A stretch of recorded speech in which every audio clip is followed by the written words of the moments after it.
My name is James Cole. Today I'm going to teach you about a program called Gimp 2.8, a general tutorial on how to use basic toolbar functions for editing. Some things that you'll need for the lesson today: download Gimp 2.8, and I'll show you how to do that in just 1 minute. Find a picture or a photo that you would like to edit, and first and foremost, have fun. So let's start with downloading Gimp 2.8. Visit the website listed below, then open and install the downloaded file. Gimp 2.8 is an open source and free program that is very similar to Adobe Photoshop, which many people use for photo and image editing. Save the file and then open and install it. Once you've opened and installed it, we'll be able to start with the introduction to the Gimp toolbar. First, we're going to open a new file. Then we're going to go over the drawing tools, coloring tools, erasing tools, cutting tools, and text tools. We'll start out by doing that with me showing you a video of how you would do that on paper, and then transition to how you would actually do that on Gimp. Finally, at the end of the lesson, we'll use these same tools to edit a photo that you've chosen on your own. So let's start with opening a new file. Go to File, New, and choose the dimensions that you would like your new file to be. For our purposes, you can choose whatever dimension that you like. Okay, let's get started. On paper, here's how you draw an image.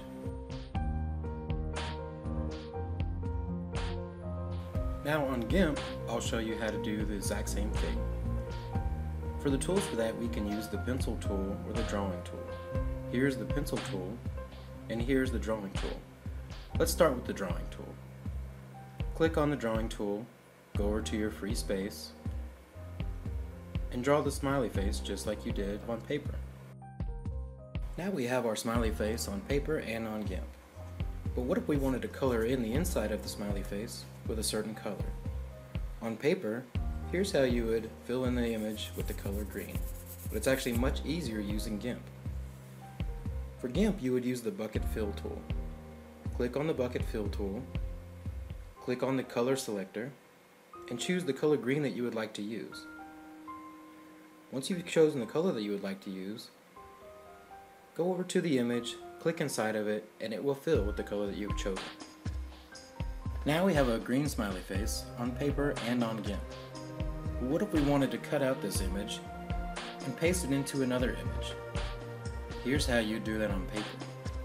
It's very time consuming, and it is hard to make sure that you are accurately cutting the image around its edges. Here's what you're left with after you use scissors and paper, but on Gimp it's much easier. Using Gimp, you can use a tool called the Scissors Select tool.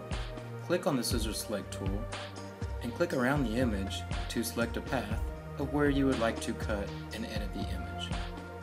Clicking closer together makes for a more accurate cut. Once you have chosen the path, click on the first dot that you made. You will see an infinity symbol in the middle. Click on the inside of the image and it is now selected, and you are able to edit it and cut it. The image is now on the clipboard. The result you have now is an outline with some of the file that Gimp did not cut out. Here's a way to edit this. We can use the simple eraser tool. But first, you have to go up to the select and make sure you have selected none. This deletes the path that you created as you were cutting the first image. Now you can go back to the eraser tool and simply erase the black outline that's left behind. A much easier way, without having to manually erase, is also to go to Select tool, select where you would like to delete, and simply hit delete.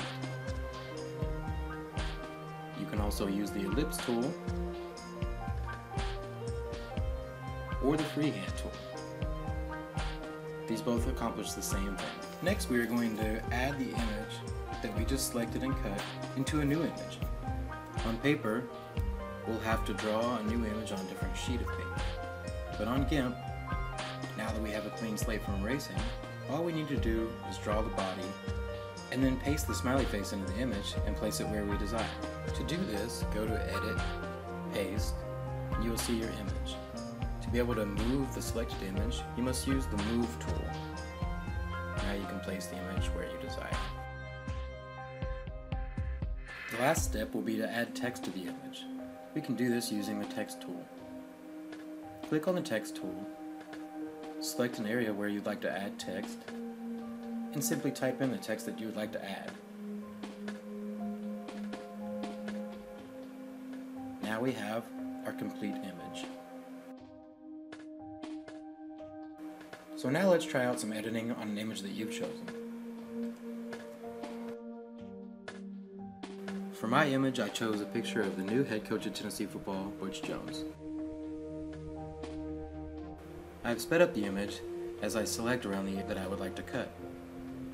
Remember that when you reach the first dot that you created, click on it, you'll get an infinity symbol, and then click in the middle to select it.